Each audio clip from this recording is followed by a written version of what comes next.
Hey everyone, and welcome. Today, we're going to dig into something you've probably wondered about while stuck in that morning commute, or maybe you saw a new train line being built and thought, why here? How do our cities actually plan for the millions of trips we all make every single day? You know, from the driver's seat, it can feel like total chaos.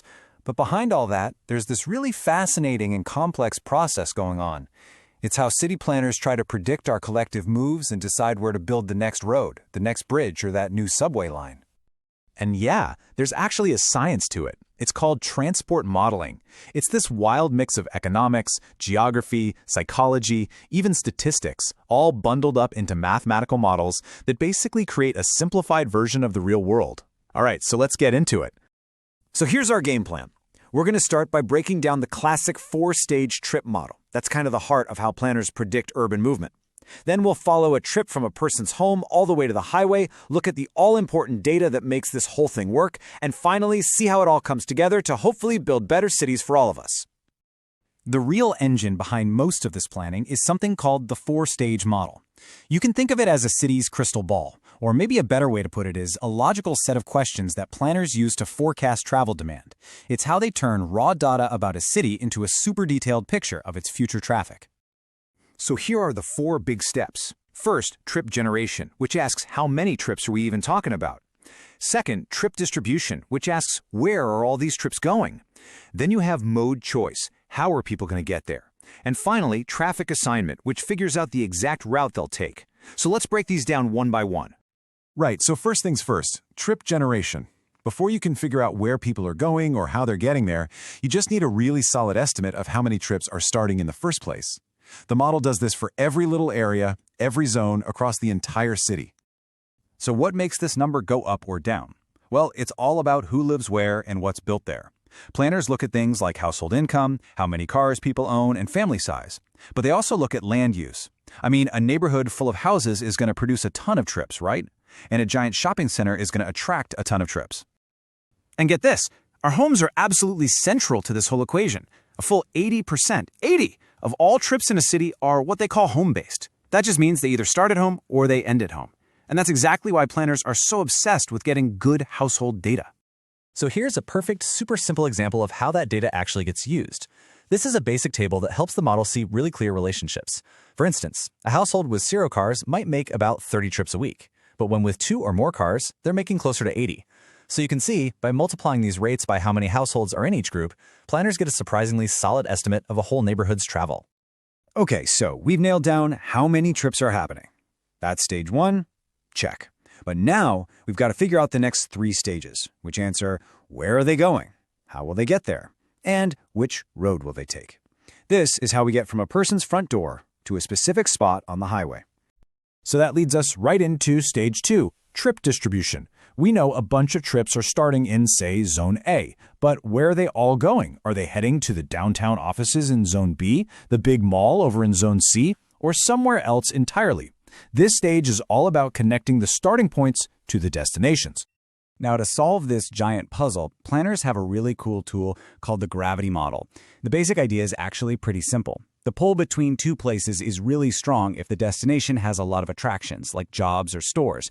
But that pull gets weaker and weaker the farther away it is, or the longer it takes to get there. The best way to think about it is like, well, actual planetary gravity. A massive planet has a really strong gravitational pull, right? Well, a huge downtown with thousands of jobs has a really strong pull for work trips. But just like gravity gets weaker with distance, that pull for trips gets weaker the farther away you live. It's a pretty elegant way to predict a super complex pattern of movement. All right, so we know where a trip starts and where it ends. The next logical question is, how is that person going to get there? Are they going to drive, take the bus, maybe ride a bike, or just walk? This is the mode choice stage. And you know, your choice here depends on a whole bunch of stuff, right? Planners use these really clever models to figure out the utility, or just the overall satisfaction, you'd get from each option. They're weighing things you can measure, like travel time and cost, against things you can't, like comfort and convenience. And of course, your personal situation, like whether you even own a car, and why you're making the trip in the first place. Is it for work or for fun? All of that is crucial. And here we are, the last piece of the puzzle, traffic assignment. We know someone is driving from their house in Zone A to their office in Zone B. Now for the final question, which specific streets are they going to use to get there? This is where all those predicted car trips get loaded onto the actual roadmap.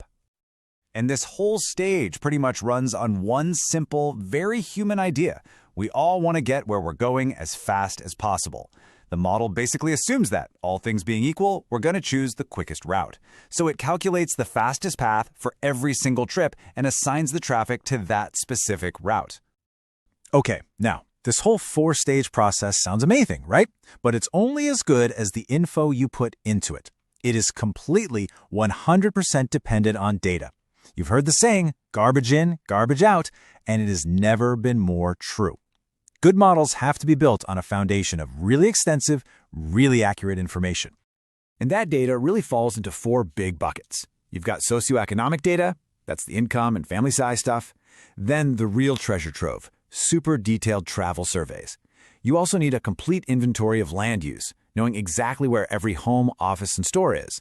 And finally, you need meticulous data on the network itself. Every road, every bus line, you name it. And let me tell you, these household travel surveys are the absolute gold standard. Planners survey a random group of households and ask for an incredible amount of detail. They don't just ask about the family, they log every single trip made by every person in that house for a day. They capture the start point, the end point, the reason for the trip, the times, the exact mode of travel used. This is the ground truth that the entire model is built on. Okay, so I know that was a lot of pretty technical stuff, but let's zoom back out for a second.